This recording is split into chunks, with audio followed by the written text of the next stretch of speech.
I'm going to talk today about feelings of inferiority. Maybe go as far as inferiority complexes, or maybe even as far as imposter syndrome. But I want to talk about this, the crux of what it is and what to do very directly so that you will be thrilled to exhibit your truth, exhibit your authenticity, be your integrity. And so today I want to be much more kind of direct. I want to be much more, stop it! Pretty much anything that I look at, a work of art, any act of genius. And at the back of my mind, there's a little part of me going, well, why didn't you do that? You know, why didn't you? Or that could have been. So it's dead easy for us to find that. What I want to do is get beyond that. Get beyond that to the point where you are filled with drive to simply be yourself. Yeah. So inferiority is kind of, for me, all emotions in actual fact are just messengers, and they're all neutral. They're just delivering a piece of information, and then they'll go away. So inferiority is kind of a protective mechanism, right? So Adler defines inferiority into two distinct characteristics, one of which is kind of problematic inferiority, and the other one is very useful inferiority. So problematic inferiority is when you are comparing yourself with others. Yeah, you're kind of assuming that the world is a competition, that there is a pecking order, that we're all trying to scrabble to the top of the mountain. And in order to achieve that, in order to succeed, we have to pick the other people off and hurl them over the side of the mountain. And even when we get to the top, if we were to get to the top, it would be so precarious because then everybody else is competing. None of it is particularly helpful. Even if you get there, you still can't enjoy the fruits of what it is that you thought was important to you. That's unhealthy inferiority. Healthy inferiority is where we are all competing with ourselves.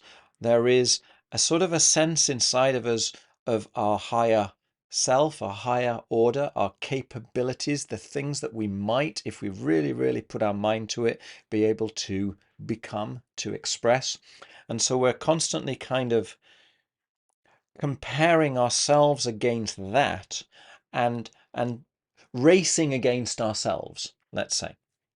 And so everybody might be running a race, but they're all running their own race, and people are running at different speeds. They've got different genetic gifts. They've had different experiences in life all the way back from the day that they were born, and they are a conundrum. They are the thousand things which have all comprised into one, which we think we are, some of which we're really good at, other bits that we're not as good at as someone else, but that's just the kind of way it is. And inferiority is saying, yes, but look at all the things that we're not good at. And because we're a risk management machine, we tend to focus far more on the things that we're not good at and not very much on the things that we are good at. So first of all, let's whack that one straight out of the field, because this is grotesquely wrong, okay? Perfectionism is the conclusion of that. I should be great in all things in order that I am not inferior in any way. Because if I'm inferior in some way, I have to hide that part of myself. I have to present the parts of me which are great to other people so that they'll love me and accept me.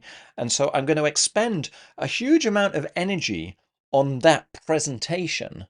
And then with what's left, I'll go and live my life. Yeah. That's exhausting. The amount of energy we're expending on something which is effectively fruitless because we can't even guess what it is that the other person might like. It's a nonsense. It's an absolute nonsense. So can you imagine if you stopped doing that and all of that energy instead was plowed into what it was that you truly were? Yeah. Where was I going? Okay, so in actual fact, there is no such thing as perfectionism. There is no such thing as being the perfect human being, no more than there is a perfection in the um, the pecking order of the world, let's say, right? The universe is already expressing itself through you. You are already perfect in your imperfection. Yeah. For all light, there needs to be shade. If there isn't darkness, the light isn't relevant. It doesn't exist. For every yin, there is a yang. All of that is working on a set of laws that we are exhibiting within ourselves. Okay, so we're already perfect. And within that, there are things that are strong and there are things that are weak. There are things that conceptually we've decided are good and other things that we've conceptually decided are bad. But that's our perception. It's not reality. Reality is we're already perfect. Everybody is already perfect. So in order to exhibit what you are as a series of strengths and weaknesses, let's say, as a series of um, different characteristics of expressions of the universe that you've come to create over time that are partly genetic, that are partly experiential. You have intuition that comes from deep within you, and that you also have tuition that you have learned over time. Okay. In order to express any of that, thou must be a nonconformist, right? Everybody is desperately trying to remain consistent with how they were yesterday. I found myself in a situation a couple of weeks ago. I don't know if this is relevant throughout the world, but in Europe we have these things called cafe philo, where people sit around and they talk about things philosophically. And I was kind of ridiculed in one of these cafe philos because I said something which was inconsistent with something I'd said 20 minutes earlier. And I just laughed at this. It's like, so what? Yeah. People are organisms. We are capable of holding inconsistent views inside our head simultaneously and to defend each as if each were true, whilst knowing that there is an inconsistency between the two.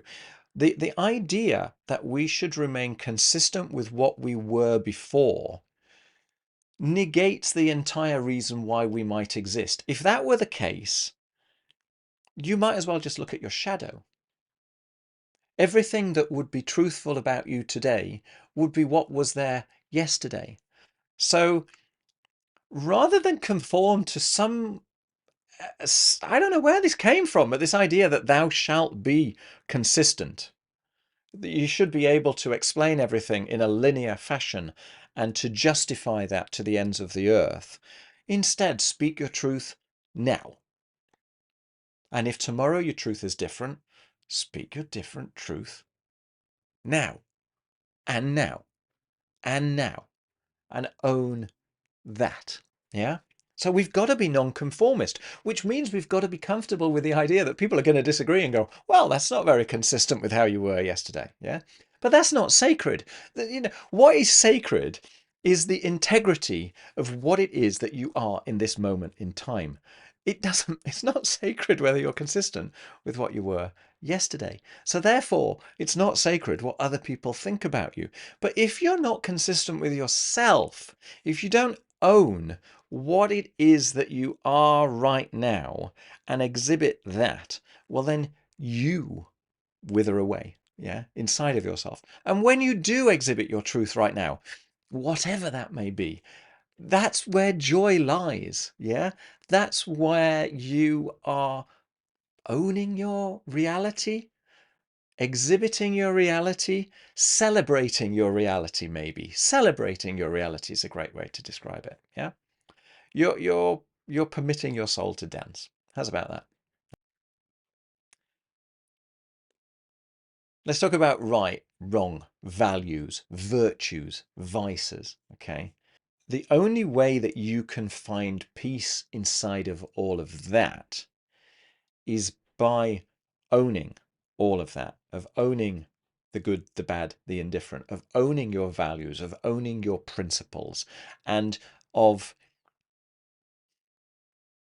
deciding inside of yourself what's right, what's wrong, and insisting on that, insisting on yourself.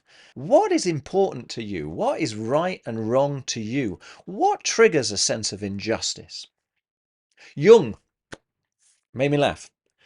Jung basically said, and I am paraphrasing, but he basically said, thank God I'm not a Jungian. Now, you can learn a lot from that, right? So the idea is he didn't wish to be compartmentalized within the definition of what it is to be a Jungian.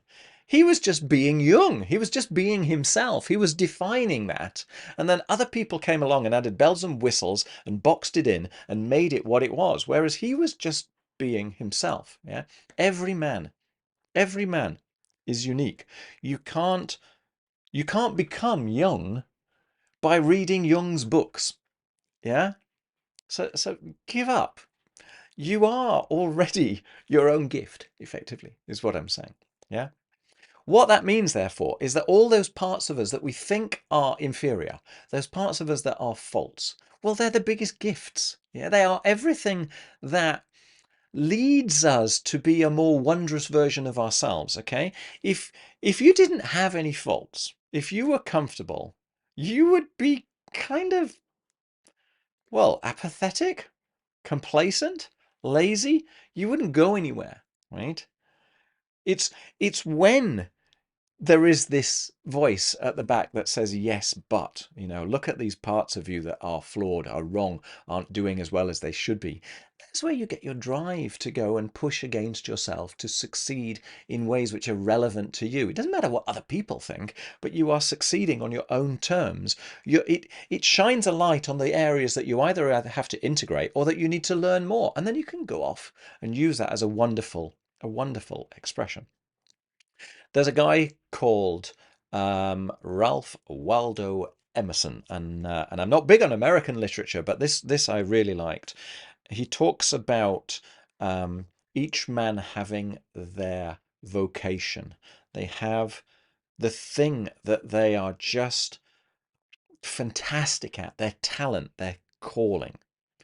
And he describes it as like a ship which is in a river.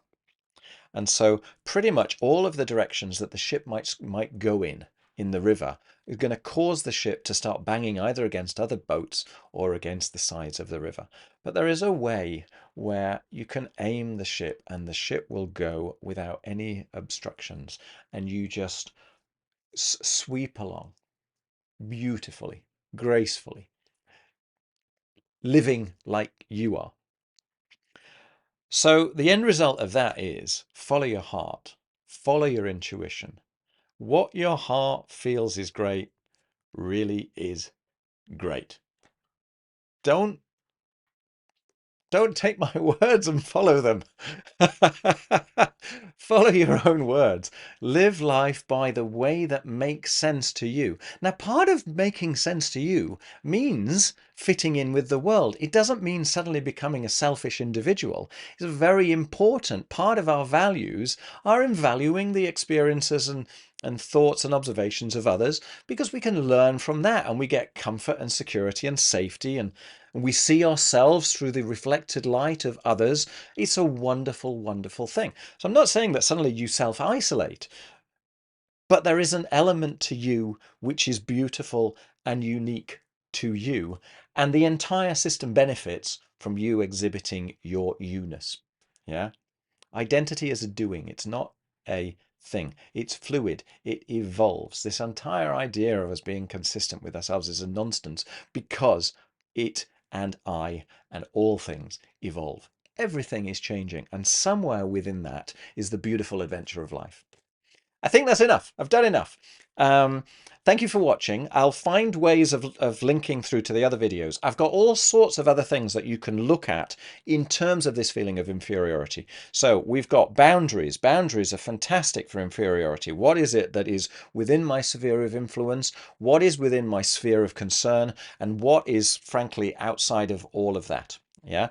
Then I've got a video on transactional analysis, on games that people play and the implicit ways in which we try and maintain the pecking order of life and kind of score points against other people in order to lift ourselves away from this feeling of inferiority. That's very, very useful.